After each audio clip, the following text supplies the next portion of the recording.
اعوذ باللہ من الشیطان الرجیم بسم اللہ الرحمن الرحیم۔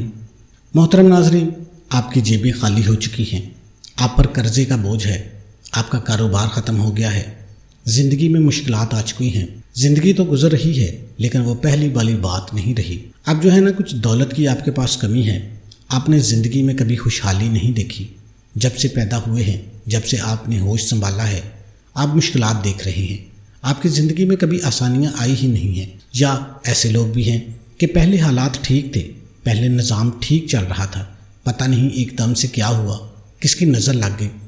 آپ کی خوشحال زندگی کو جو سارا کام خراب ہو چکا ہے، آپ کے اوپر مشکلات ہیں، قرضہ ہے، قرضے والے پیسے مانگتے ہیں لیکن آپ کے پاس پیسے نہیں ہیں۔ پیسے اگر ہوتے بھی ہیں تو پھر گھر میں خرچ کرو گے یا قرضے والوں کو دے گے۔ آپ مشکلات میں دنس چکے ہو، آپ کی زندگی میں مایوسی آ چکی ہے، کاروبار ختم ہو گیا ہے، منافع نہیں آ رہا، کوئی بھی مسئلہ ہے، آپ کی زندگی میں کوئی بھی مشکلات ہیں، تو انشاءاللہ میرے بہنوں، میری بھائیوں، اس عمل کو کرو۔ اللہ پاک کے حکم سے اللہ پاک آپ کے اوپر ضرور رحم کریں گے، آپ کی مشکلات دور کریں گے۔ آپ کا بھی دل کرتا ہے کہ ہمارے پاس بھی اچھی چیزیں ہوں، آپ کا بھی دل کرتا ہے کہ آپ کے بچے اچھے اسکولوں میں پڑھیں، آپ کا بھی دل کرتا ہے کہ ہمارے پاس اچھی آسائشات ہوں، ہماری زندگی بھی اچھی گزرے، لیکن آپ کے پاس وسائل نہیں ہیں، دولت نہیں ہے۔ یہ عمل کر لیں، انشاءاللہ اللہ آپ کے اوپر ایسی رحمت کریں گے، آپ کو اتنی دولت سے نوازیں گے، آپ کی زندگی میں آسانیاں آ جائیں گی، آپ کی جیب دولت سے بھری رہے گی، آپ خوش و خرم رہیں گے۔ آپ کے اوپر جو قرضے کا بوجھ ہے وہ قرضہ بھی اتر جائے گا اللہ پاک کے حکم سے۔ بے شک اللہ پاک ہی کرنے والے ہیں، انسان کا کام ہے محنت کرنا۔ آپ نے یہ کوشش کرنی ہے، اس وظیفے کو اچھی طرح سمجھ کے پھر اس کو کرنا ہے، یہ بھی آپ کی محنت ہوگی۔ آپ نے کاروبار کرنا ہے، اگر کاروبار صحیح نہیں چل رہا تو اس وظیفے کی برکت سے منافع آنا شروع ہو جائے گا۔ جاب کرتے ہیں تو انشاءاللہ جاب میں آپ کی ترقی آ جائے گی۔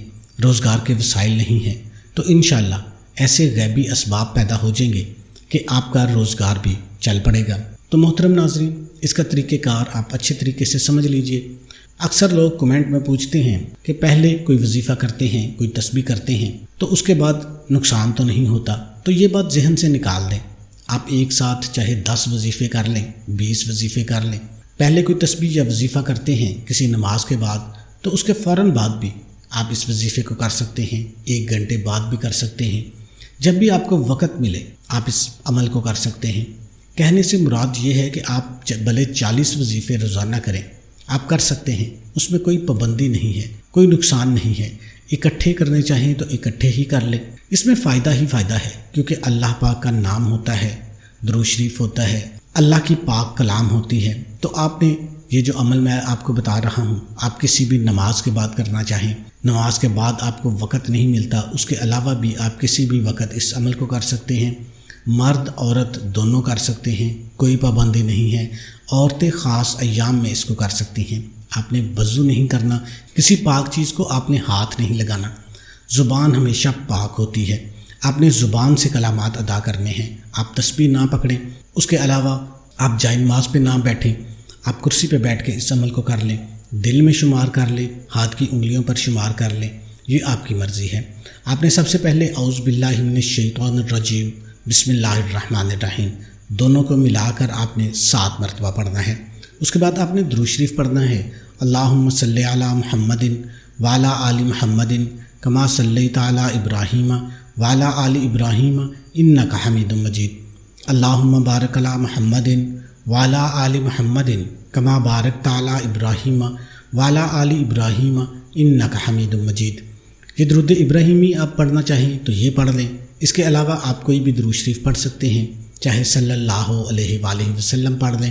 آپ نے 7 مرتبہ درود شریف پڑھنا ہے۔ اس کے بعد ناظرین آپ نے 11 مرتبہ استغفار کہنا ہے۔ جب انسان استغفار کہتا ہے تو اللہ پاک اس سے بہت خوش ہوتے ہیں کہ انسان یہ اقرار کر رہا ہوتا ہے کہ اللہ تو ہی بڑا ہے، میں چھوٹا ہوں، مجھ سے گناہ ہو گئے تو مجھے معاف کر دیجیے۔ انسان سے جانے انجانے میں چلتے پھرتے منہ سے کوئی بری بات نکل جاتی ہے، یا ایسے گناہ ہو گئے ہیں جو اللہ کو ناپسند تھے، آپ کو پتہ نہیں تھا، اس کی وجہ سے آپ کی حاجات رکی ہوئی ہیں، اس کی وجہ سے آپ کے اوپر نحوستیں چھائی ہوئی ہیں۔ تو جب آپ اللہ پاک کے سامنے استغفار کیے جاتا ہے، اللہ پاک سے توبہ کی جاتی ہے، یا اللہ جو مجھ سے گناہ ہو گئے ہیں وہ معاف کر دیں، میں چھوٹا ہوں تو بڑا ہے، تو وحدہ لا شریک ہے، میری مشکلات دور کر دے۔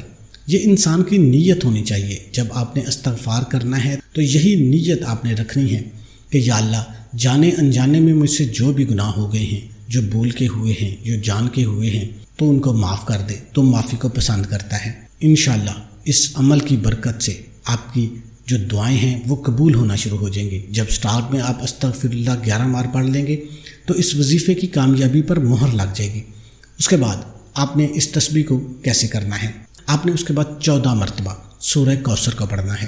چھوٹی سی سورہ مبارکہ ہے، ہر کسی کو آتی ہے۔ انا اعطیناک الکوثر فصلی لربک وانحر ان شانئک ھو الابتر، یہ 14 مرتبہ آپ نے پڑھنی ہے۔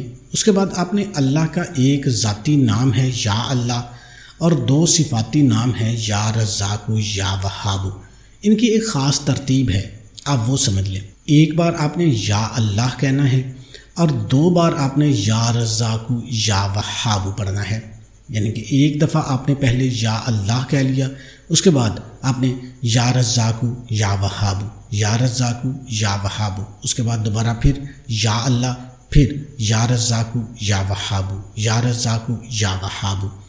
آپ نے اس ترتیب سے پڑھنا ہے۔ میں نے آپ کو سمجھانے کی پوری کوشش کی ہے، اگر نہیں سمجھ آئی تو آپ ویڈیو کو دوبارہ بیک کر کے دیکھ لیں، پھر عمل کریں۔ سمجھے بغیر وظیفہ اثر نہیں کرے گا۔ جب کوئی شک یا وہم ذہن میں آ جائے گا کہ پتہ نہیں ایسے کرنا تھا، پتہ نہیں ویسے کرنا تھا، تو پھر شک آ جاتا ہے، تو وظیفہ جو ہے وہ اثر نہیں کرے گا۔ انشاءاللہ جب آپ اس وظیفے کو کرو گے، دیکھیں آپ کی کیسی مشکلات دور ہوں گی، آپ کے پاس دولت آنا شروع ہو جائے گی، آپ کا کاروبار ٹھیک ہو جائے گا، آپ کا قرض اتر جائے گا اللہ کے حکم سے۔ آپ نے اس وظیفے کو یقین کے ساتھ کرنا ہے، پختہ یقین کے ساتھ کرنا ہے، اس یقین کے ساتھ، اس نیت کے ساتھ کہ بے شک اللہ پاک ہی میرے مددگار ہیں، وہی میری مشکلیں دور کریں گے۔ اس کے بعد آپ نے دوبارہ پھر درود شریف پڑھ لینا ہے۔ درود شریف پڑھنے کے بعد آپ نے اللہ اکبر، اللہ سب سے بڑا ہے، ایک دفعہ آپ نے کہنا ہے۔ یہ بھی وظیفے کا حصہ ہے، آپ نے 1 مرتبہ لازمی کہنا ہے۔ اس کے بعد آپ نے دعا مانگ لینی ہے۔ دعا میں بھی آپ نے اپنے مسئلے کو بیان کرنا ہے کہ یا اللہ میری مشکلات کو دور کر دے، میرا قرض اتر جائے، میری جیب پیسوں سے بھر جائے، یعنی جو مشکلات ہیں وہ دور ہو جائیں۔ اللہ پاک مجھے اتنی دولت نواز دے کہ میں اپنی حاجات کو بھی پورا کر سکوں، اپنی خواہشات کو بھی پورا کر سکوں، اور تیری راہ میں بھی، تیرے بندوں کی بھی مدد کر سکوں، تیری راہ میں بھی خرچ کر سکوں۔ اس طرح اچھے طریقے سے آپ نے دعائیں مانگ لینی ہیں۔ ایک کام آپ نے اور کرنا ہے، درود پاک پڑھ کر اپنا نام کمنٹ باکس میں لکھنا ہے، اور اللہ کے 99 ناموں میں سے ایک نام آپ نے کمنٹ باکس میں لکھ دینا ہے۔ اس سے آپ کو 2 فائدے ہوں گے۔